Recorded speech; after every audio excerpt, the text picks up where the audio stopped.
Hello viewers, நம்ம இந்த ஒரு 2 monthsக்கு முன்னாடி நம்ம ஒரு வீடியோ போட்டிருந்தோம். இந்த வர்மி கம்போஸ்ட் எப்படி செய்முறை அப்படின்னு சொல்லிட்டு அந்த விளக்கம் கொடுத்துருந்தோம்.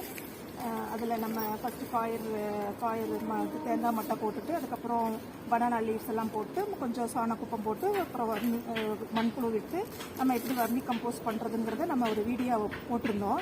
இப்போ 2 months ஆயிடுச்சு. அதுக்கப்புறம் நம்ம இந்த கொஞ்சம் இந்த வர்மி கம்போஸ்ட் ஆன குப்பை எடுத்து பார்க்கல. நீங்களே வீடியோவில் பார்த்தீங்கன்னா தெரியும்.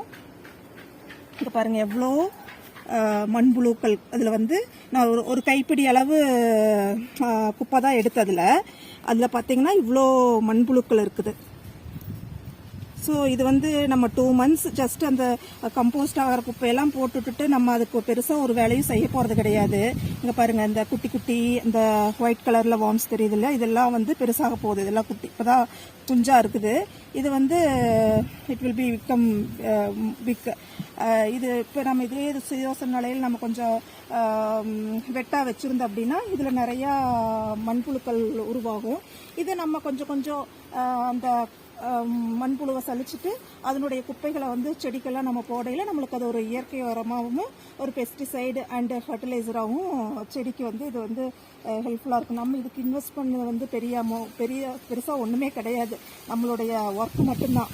நம்ம கொஞ்சம் டைம் ஸ்பெண்ட் பண்ணி இதுக்கு வாட் எவர் த திங்ஸ் எதெல்லாம் கம்போஸ்ட் ஆகுமோ அதை போட்டு something we make it out, so we get this precious fertilizer from nature. So it is everything that is so easy. இந்த வீட்லேயே கூட ஒவ்வொருத்தரும் வீட்டில் வர்ற காய்கறி வேஸ்ட் வச்சு கூட we can make it. So இது ஒரு உங்களுக்கு ப்ரூஃபாக காட்டுறப்போ உங்களுக்கு நம்ம போட்ட எஃபோர்ட்னுடைய பலன் கை மேலே கிடைக்குது அப்படிங்கிறத I am so happy to see this one. Thank you.